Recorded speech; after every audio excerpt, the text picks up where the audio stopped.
Hello, Gargoyles fans, and welcome to our episode of Gargoyles Reawakening.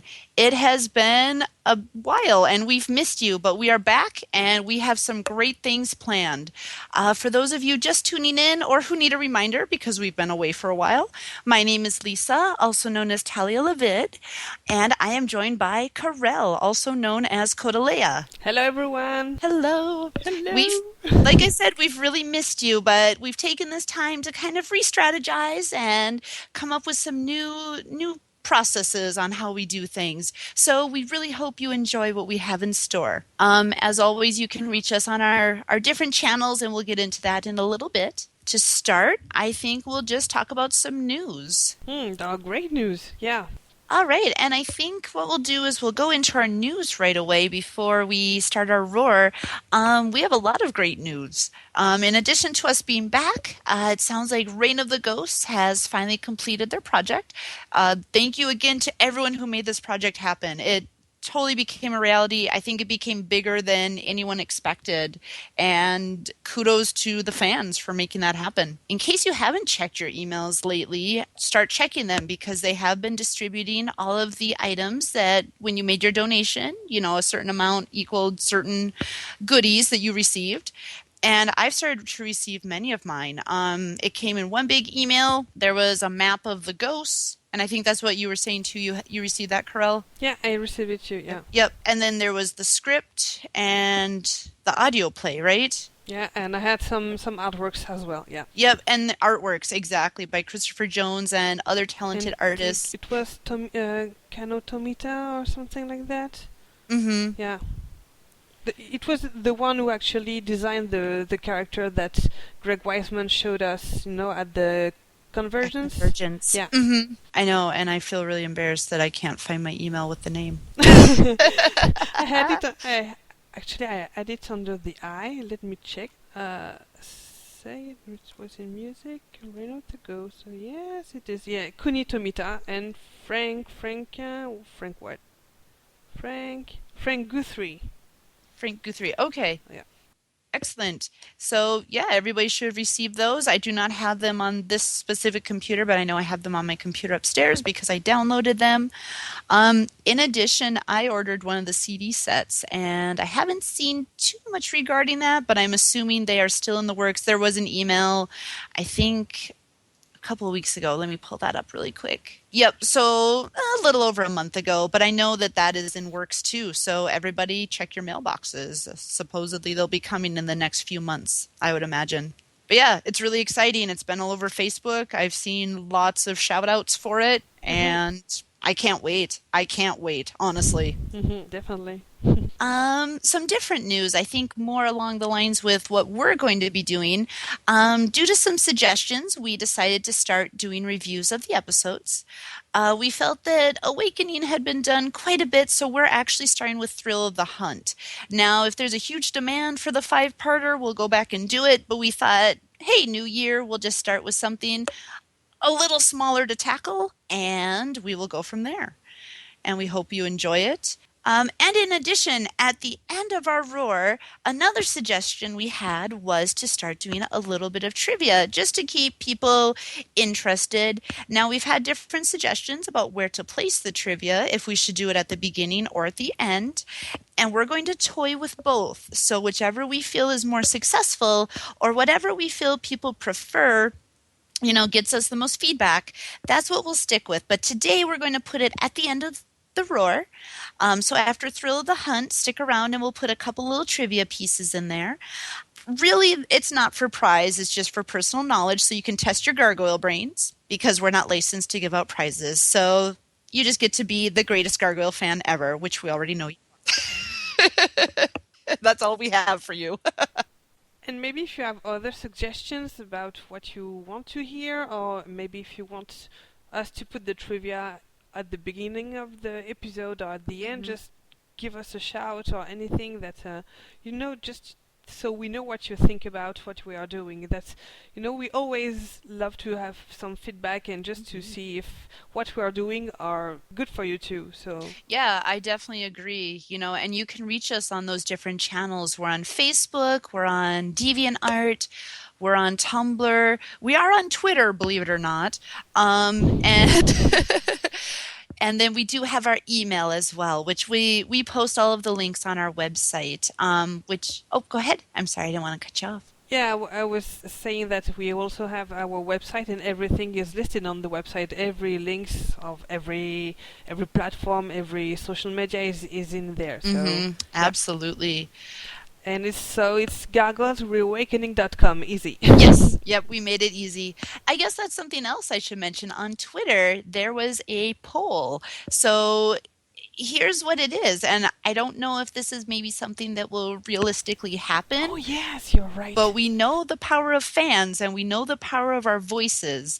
So go and make your voice heard. What you get to do is vote, but what show you want to become a comic book series. The last I checked, Gargoyles was far in the lead, but there are many other options. And so if you want these companies to recognize Gargoyles as a property, go And out this there is and this vote. is this is because they decided to do the Darkwing Duck Yep, they into comics continued again. Darkwing Duck. So why Yep, not Gargoyles? exactly. Yeah. Yeah, they had a Darkwing Duck property going. I think it's Boom Comics. Am I right about that? Is it Boom? Maybe I'm not sure. Boom Comics, and they had the Darkwing Duck property. I think they did a Chippendale Rescue Rangers too, but Darkwing Duck stopped, and due to demand, they brought it back. So again, your voices have quite a bit of power, people. If you are the one who sits around and whines that you never get heard, now's your chance to at least say that you contributed. So go there and vote. We'll have that link on our website too, and hopefully the poll is still open. Let's jump to the I was gonna roar. say, let's do our roar. We don't have Carol here to roar. What are we gonna do? No, but we'll have Goliath doing this We for you. do. We'll have So, yeah, Goliath we do do. it. Well, today we're going to talk about Thrill of the Hunt, which, as you know, is the sixth televised episode of the series Gargoyles, and it's the sixth episode of season one. According to GarWiki, it originally aired on November 4th, 1994, which feels right because I remember it being in the fall of 1994. And this is such a standout episode. The creators of Gargoyles, Greg Weisman, our co-producer, along with his team, they decided to give each of the quote-unquote side characters their own episode and discover more about these characters, which I think was fantastic because often side characters don't receive the attention that they deserve. Um, with this one, this of course focused on our character Lexington, who he's always been kind of a favorite of mine. He's not my top favorite always, but I love him to death. What happens here, just to give a little summary, Lexington is in love with this TV show called The Pack. I really think that with his naivete, he's really drawn to them. He feels that these guys are warriors and they defend the helpless, just like he does with his clan. So he really relates with that.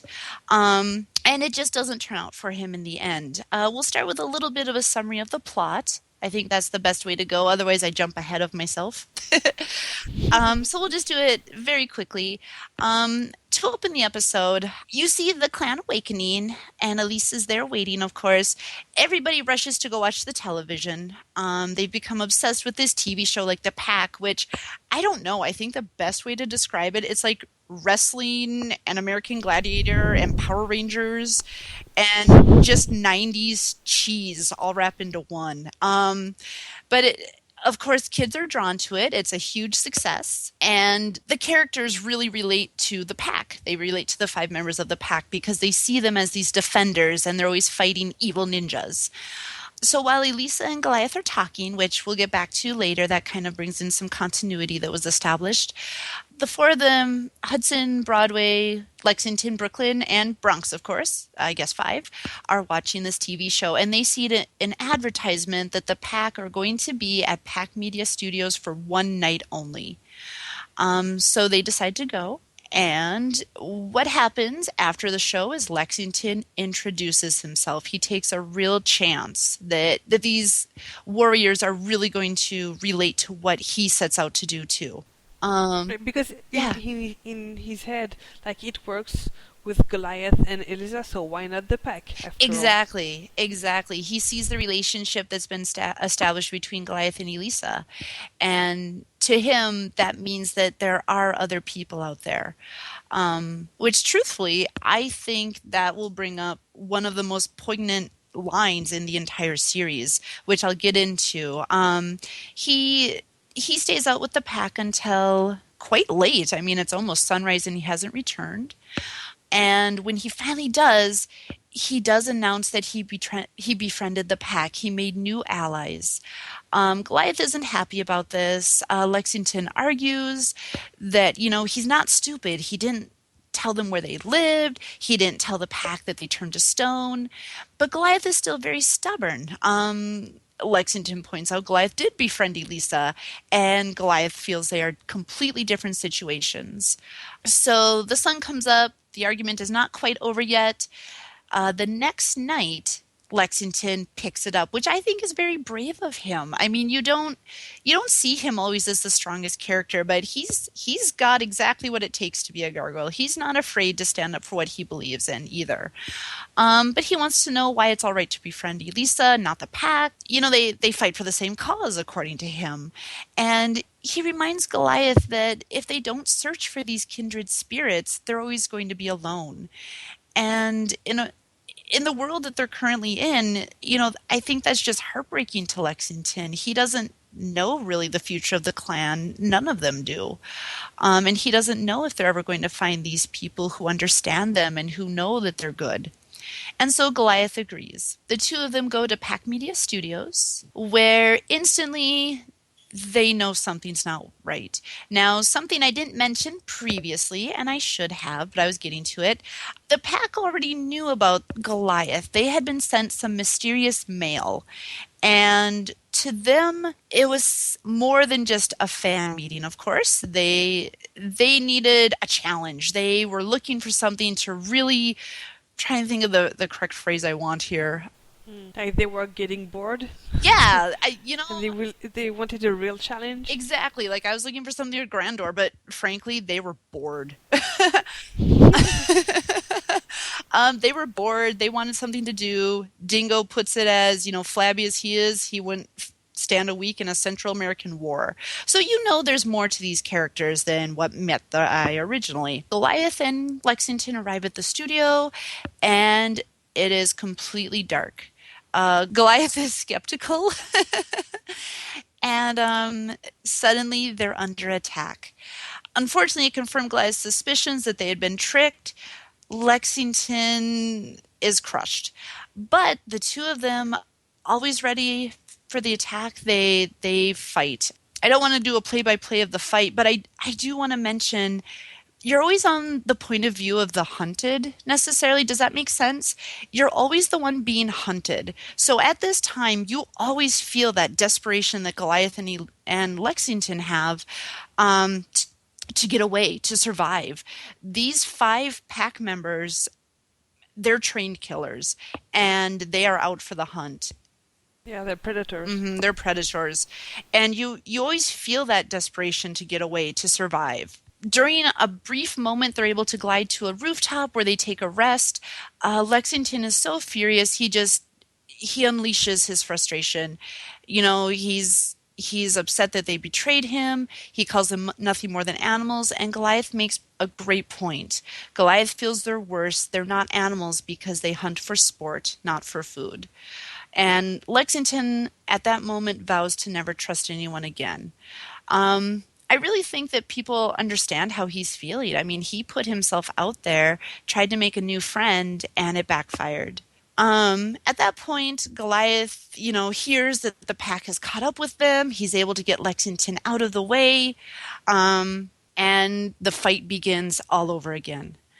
Um, I think really this is a very formidable team. You don't expect it because you do associate them with the Power Rangers thing. You expect it to be cheesy, you expect them to be silly, and given the time frame that this cartoon was written in, maybe people expected them to be a little silly, but these are very cunning, trained hunters. They keep up with Goliath and Lexington until Goliath and Lexington come up with a plan themselves. And then the point of view changes. The gargoyles end up on a rooftop where there's actually more gargoyle statues. Well, what better place to hide than out in the open? So they, of course, hone in all of their gargoyles training skills, and they hide. Um, Camouflage. exactly. They're camouflaged. And so the tables turn. Suddenly, you're on the point of view of the gargoyles, or I'm sorry, of the pack themselves, and you feel their fear. And in a way, you almost feel sorry for them because you know at that moment they're going to lose. So the gargoyles slowly start to pick off the pack one by one. And it comes down to Fox and Wolf try to run, but Goliath catches up with them. And he pins them against the roof. They fall through. And here is something that is so strange to me. Fox grabs one of the models as a hostage. Now, knowing Fox as we do, this is something we would never see in future episodes. But I'll get to that in a couple of moments. Let's finish up our summary first. The photographer takes some pictures of the action. There's your evidence. And Fox and Wolf run while Goliath follows them slowly. Lexington dives down, grabs Fox, pins her to the ground, and Wolf grabs Lex. So in the end, Fox is unconscious, and Wolf and Goliath are about to fight. But Goliath is victorious as always. So hearing the police sirens approach, Goliath and Lexington leave the scene. They return to the castle, and Lexington is still so hurt. And this is where you almost see him grow up a little bit. I don't know, maybe I'm wrong about that. But again, they talk, and Goliath, seeing that his younger clan brother needs some comfort, pretty much verbalizes exactly what Lexington had said back to him, that they do need to seek out these kindred spirits, and that Lexington was right. And I just love the relationship between Lexington and Goliath because it is a lot of hero worship. But Lexington actually turns at that moment and says, "It's nice to see there are some heroes left." And then the other clan return. They talk about how the pack were arrested. And Hudson says, one of my favorite lines in the entire series, "Perhaps we shouldn't believe everything we see on television." Yeah, that's right. And so they turn to stone.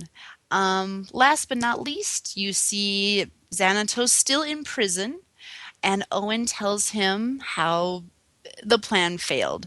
Xanatos gets his signature smirk and lets us know that the test was very informative. So, in the end, did he really lose? And that is That's a good question. and that is a summary of the show. Again, go watch it. There's just so many great moments in here. And again, it was such a brief show, but how do you, or a brief summary, but how do you summarize these without giving so much away? That's tough, yeah. Yeah, it is. It's tough.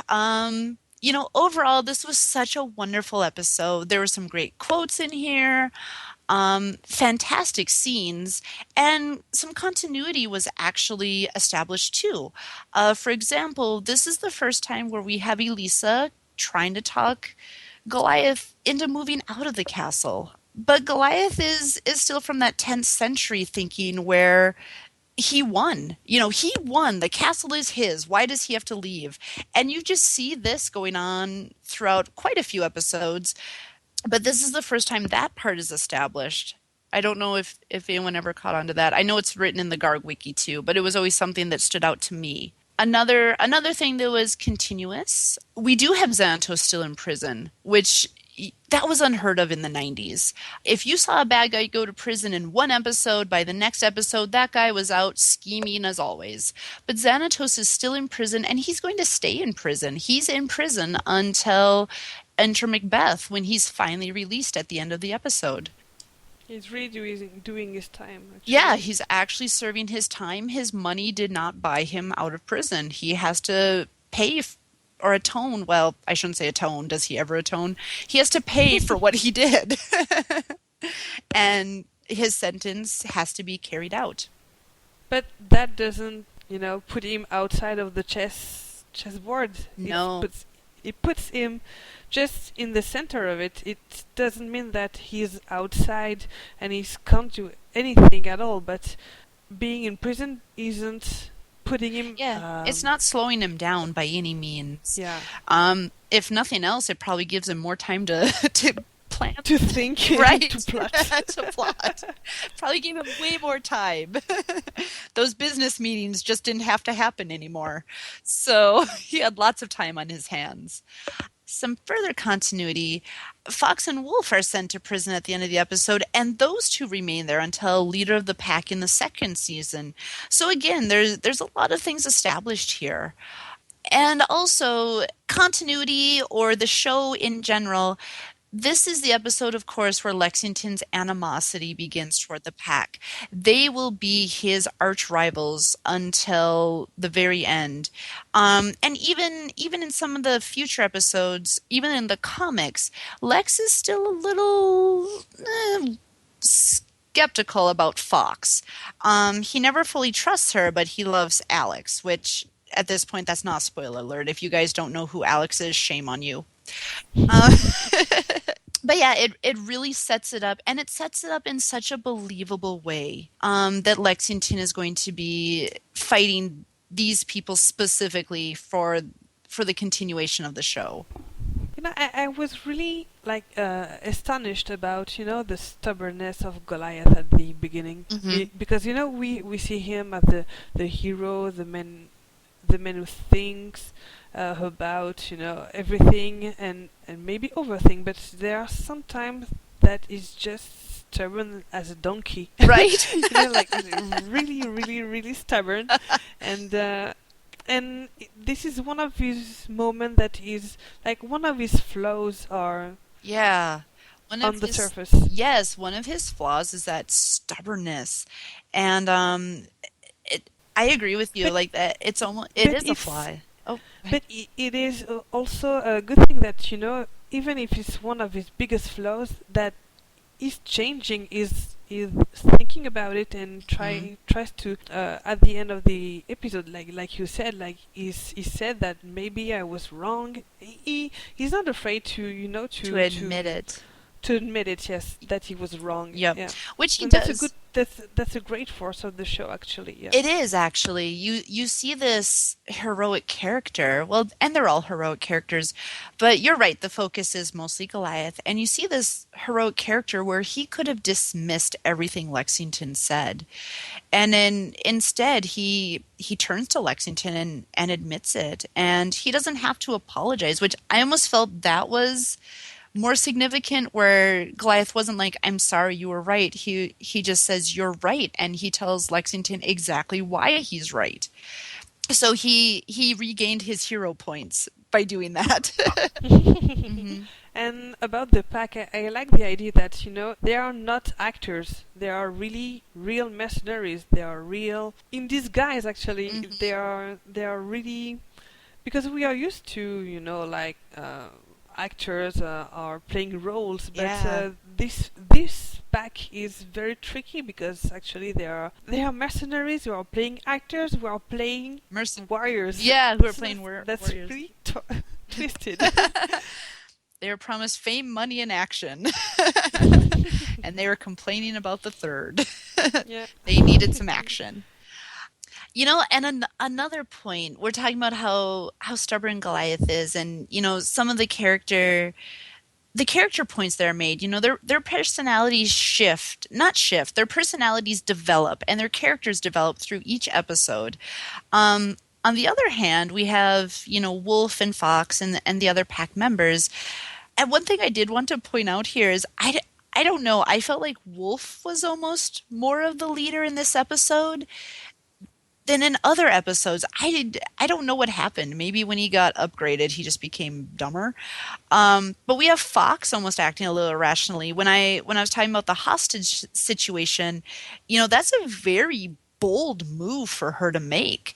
And we would never see her treat someone as a hostage.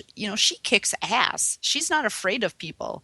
But I think in a way, like Fox was or I'm sorry, Wolf was so ready to get back into this hunt, and he was so excited to finally have a challenge that his mind maybe went to overload and he was able to just see the situation more clearly.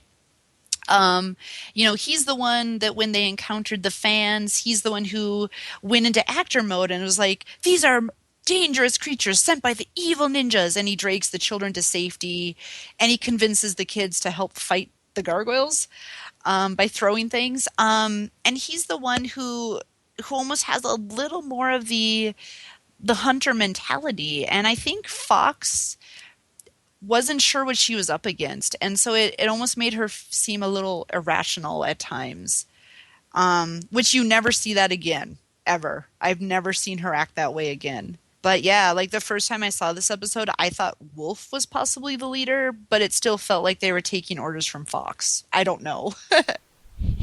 Like the second in command, but Yeah, like the like second in the smarter command. than the smarter Yes. than the yeah Yep. the leader. Yeah, exactly. And like the 13-year-old self in me was like, why can't the woman be the boss? But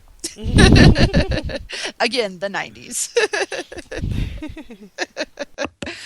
But she definitely establishes herself later as a much better adversary for the gargoyles, or for anyone who crosses her path. So I thought that was great. Let's see. And I Oh, yeah, go ahead. I think we wrapped it up Yeah, I was just gonna say, about I think yeah. that really wraps it up. Great episode, probably one of my favorites. I don't know. If you haven't seen it, again, shame on you.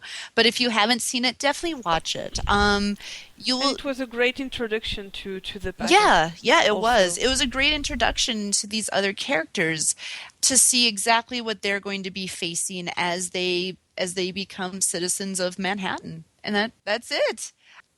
I would just add that if you want some extra information, you still have the page GargWiki to learn more about the episode and Gargoyles in general. But I Absolutely. definitely invite you to check the live journal about the Gargoyles Watch. You can find it at gargoyles-watch.livejournal.com, and it's a very very interesting discussion and debate over every episode of mainly season one of Gargoyles, and it's very very very interesting. Yeah, so I definitely invite you to check it. Definitely. Yeah, the Garg Wiki, if you haven't seen the Garg Wiki, you need to get on the Garg Wiki. It has everything that I wish I would have had at my fingertips when I was younger. But it is a fantastic source. And it's written by fans, but Greg has quite a bit of input is what I believe is the backstory. Also, there's Ask Greg. So there's Station 8 with Ask Greg, and we'll have those posted on our sites too. All right, on to some trivia. Are you ready to Are you play? ready to play? I tried so hard not to give all the names away, which probably made my summary sound a little strange. But what are the names of the members of the pack? We'll start you with an easy one. And you can answer, in the comment section, or you can answer on any of our forums. But yeah, what are the or who are the five members of the pack? Give us the answers on the website or on the Facebook page. So that's our first question. Now we'll have a medium question. At least we thought it was a medium question. In what order do Goliath and Lexington take out the members of the pack? So who goes first and who, all the way through, who the last person is that they defeat? Good question. I know. So again, which order? Which order do Goliath and Lexington take out the members of the pack? And the last one And the for last one. the hardcore fans. That's right. All right. So, which voice actor does not have their name listed at the end credits? There is one voice actor who is missing. Which actor is it? That's probably my favorite one because I was so involved with voice acting when I was younger that it always was like, where's this person's name? I don't understand. So yeah, there is somebody's name missing. You have to find out who. So Exactly. we don't come with one trivia but three. Well, we're trying this trivia thing. We thought we would make it fun. Normally it'll be one, maybe two. I suppose we Or can do an maybe easy and a three. hard one. Yeah, maybe three. It'll be however many we feel like. It will depend on our mood. Right. But best of luck to you, and hopefully we see quite a few responses. Yeah, I hope I so. hope so. And hopefully people like the trivia. And I honestly think that wraps it up. It has been wonderful being back. I've really missed it. I've missed working with Carell. Yeah, me Of too. course we associate outside of the podcast, but it's so much different. It's very different when you get to actually work and get something recorded and accomplished. And that wouldn't happen without you guys. So thank you. Thank you for bearing with us. And we are glad we're back. We're glad to see all of you. Yeah, it's a reawakening. It sure is. We might have to change our name if this keeps happening. That's too much re. It's the reawakening. That's right. All right. Well, I hope you all have a fantastic afternoon, and we will see you soon. Bye bye. Bye.